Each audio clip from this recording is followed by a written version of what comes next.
అరగంటలో పోతాడగా మా అమ్మని పిలిచాడు. మా అమ్మ కాళ్ళకి దండం పెట్టి, అమ్మ నాకు మంచి జన్మించావు.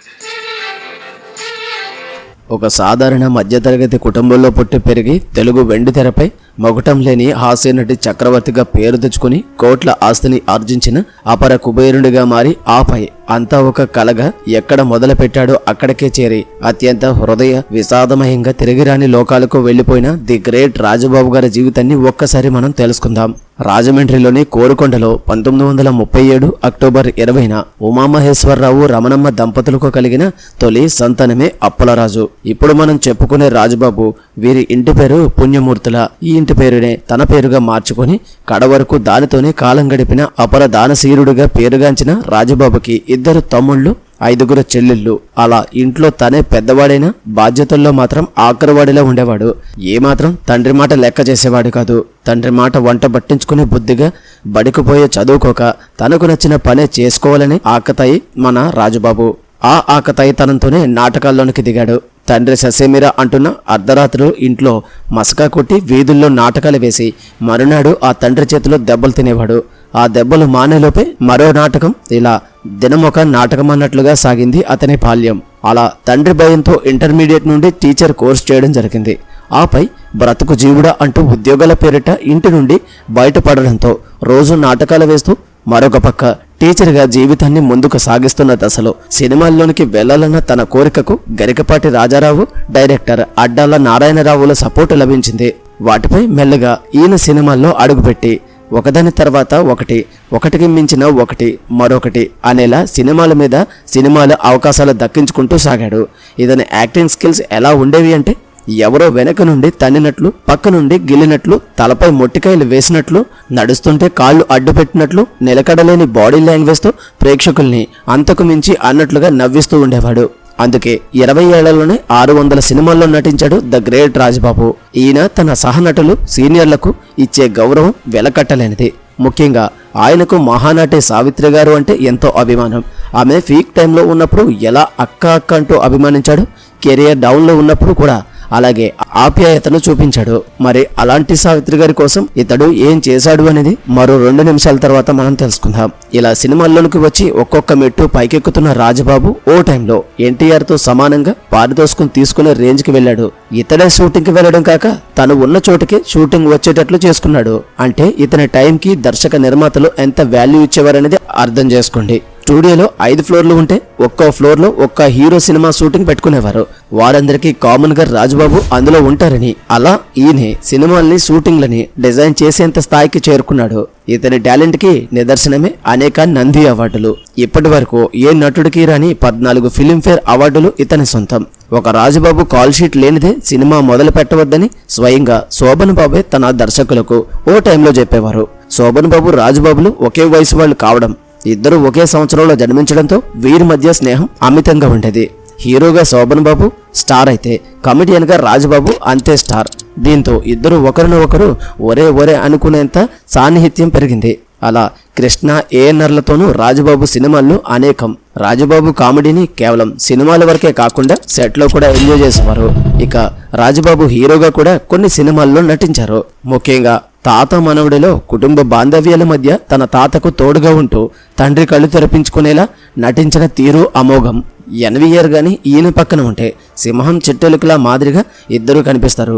ఇంకా రాజబాబు బయటకి ఎంత హాస్యంగా కనిపిస్తారో లోపల ఆయనలో ఒక గొప్ప తత్వవేత్త ఉన్నారనేది చాలామంది అతి తక్కువ రోజుల్లోనే తెలిసిన విషయం. కాలే కడుపుతో కుళాయి వాటర్తో స్టూడియోలు బయట అవకాశాల కోసం కాపు కాసే రోజులు గడిపిన రాజబాబు తనలో కొత్త ఇండస్ట్రీకి వచ్చే వారి పరిస్థితిని అర్థం చేసుకుని తనే ఆ స్థితిలో ఉన్నట్లుగా ఊహించుకుని తన చేతిలో ఉన్న డబ్బులు తీసి వారికి సహాయం చేసేవారు.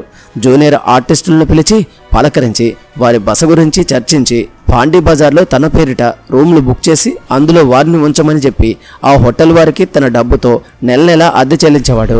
ఎవరైనా చదువుకుందామని వచ్చినా, ఉపాధి కోసం వచ్చినా, పెళ్లి అంటూ వచ్చినా, కూలి అంటూ వచ్చినా, గూడు కోసమైనా, గుడ్డ కోసమైనా, ఇలా ఏ అవసరమైనా సరే ఈయన్ని గాని చేయి చాచి అడిగితే తన చేతికి ఎముక లేదు అన్నట్లుగా జేబులో ఉన్నదంతా తీసి ఇచ్చేసేవాడు. సాయం చేయడంలో ఆ కర్ణుడికి ఏమాత్రం తీసిపోడని పలువురిచే కీర్తించబడ్డ రాజబాబు వైభవంలో ఆ ఇంద్రుడికి ఏమాత్రం తీసిపోడు. 70sలోనే ఫారెన్ కారులో తిరగడమే కాక తనకు అడ్డు వస్తే సాక్షాత్తు ముఖ్యమంత్రినైనా లెక్క చేయను అనేంత డేరింగ్ అండ్ డాషింగ్ పర్సన్ గా పేరు పొందాడు.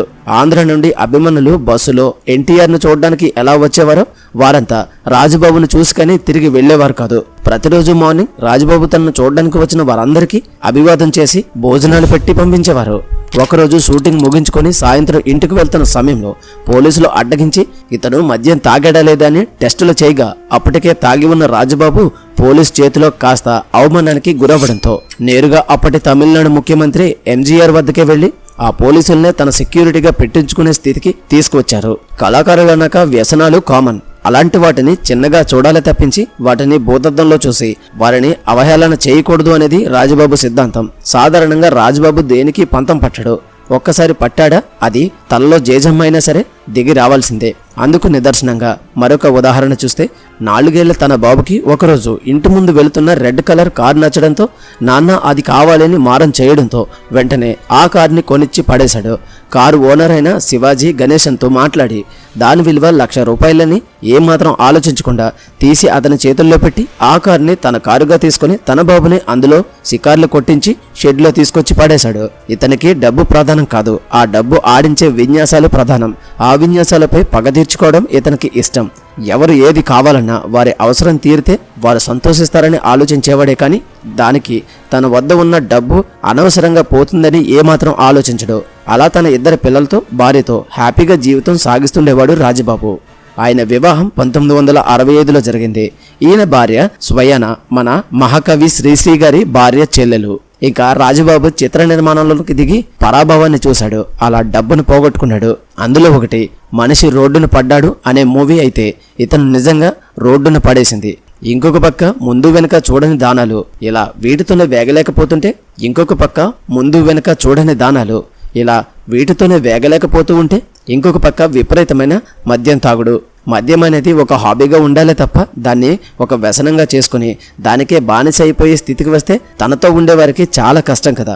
అలాగే అయ్యింది. రాజబాబు భార్య ఇవన్నీ పడలేక, అతన్ని భరించలేక, అతని దాన గుణాన్ని చూడలేక ఇంకా సంపాదించిన ఆస్తి హారతి కర్పూరంలా కరిగేస్తుంటే తన పిల్లలకు ఏమీ లేకుండా అయిపోతుందన్న దిగులుతోనో ఏమో భర్తని వదిలి తన 2 కొడుకుల్ని తీసుకుని అమెరికాకి వెళ్ళిపోయింది. దాంతో రాజబాబు మరింత వ్యసనానికి బానిసైపోవడం, సినిమాలపై ఎక్కువ ఇంట్రెస్ట్ పెట్టకపోవడం, అవకాశాలు తగ్గుతూ వచ్చాయి. పూర్తిగా మద్యం మత్తులోనే ఉండిపోవడం మొదలుపెట్టాడు. అలా పరిస్థితి చేజారుతూ వచ్చింది. నోట్లో ఎప్పుడు జర్దాపాన్, చేతిలో ఎప్పుడు మందు బాటిళ్ళు. ఇలా 45 ఏళ్లు రాగానే తన ఒంట్లో ముదురుతున్న క్యాన్సర్ బయటపడింది. అతనికి గొంతు క్యాన్సర్ అని తేలింది. ఒక పక్క భార్య వదిలి వెళ్ళిపోవడం, మరొక పక్క ప్రాణాంతక వ్యాధి, సినిమాలు తగ్గిపోవడం. ఇంకా చేసేది లేక తన తమ్ముడు చిట్టుబాబుకి చెప్పి నువ్వు ఇక్కడ సినిమాలు చూసుకో, నేను అమ్మ వాళ్ళ దగ్గరికి వెళ్ళిపోతానని చెప్పి తన తల్లిదండ్రుల వద్దకు వచ్చేశాడు.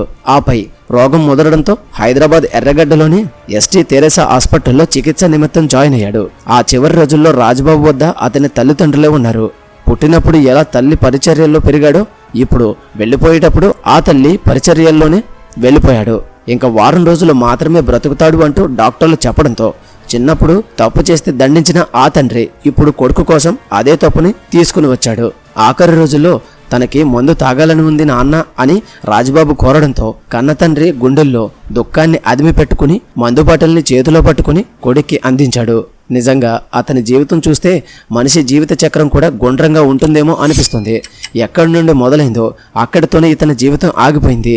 ఇంకా మరణించడానికి ఒక్కరోజు ముందు రమాప్రభను చూడాలన్నారు. అయితే ఆమె వచ్చేలోపే కన్ను మూశారు. 1983 ఫిబ్రవరి 14న తన తల్లి పాదాలకు నమస్కరించి మరుజన్మ ఉంటే నీ కడుపునే పుడతానంటూ మాటలు రాని తన గొంతును పెకిలించి సైగల చేస్తూ కళ్ళల్లో నిండిన నీటి పొరల చాటున పైకి చూస్తూ తన జీవితాన్ని రివైండ్ చేసుకుంటూ ఉండిపోయి శ్వాస ఆగింది. కానీ ఆ చూపులు మాత్రం మూతబడలేదు.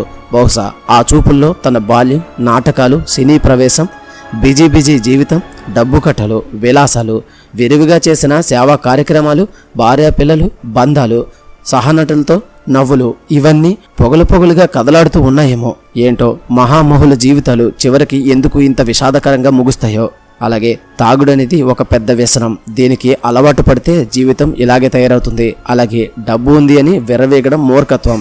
అలానే డబ్బు ఉంది అని చేతికి వచ్చిన దానాలు చేసుకుంటూ పోతే చివరికి ఇలానే జరుగుతుంది, గుర్తుపెట్టుకోండి. ఈ వీడియోకి ఇంతే. ఈ వీడియో కనుక మీకు నచ్చినట్లయితే తప్పకుండా లైక్ చేయండి. అలాగే ఇలాంటి మరిన్ని మంచి వీడియోస్ కోసం ఛానల్ని సబ్స్క్రైబ్ చేసుకుని పక్కన ఉన్న బెల్ ఐకాన్ ఆల్లో పెట్టుకోవడం మర్చిపోవద్దు. మళ్ళీ మరొక మంచి వీడియోతో కలుద్దాం. Until then thank you, bye.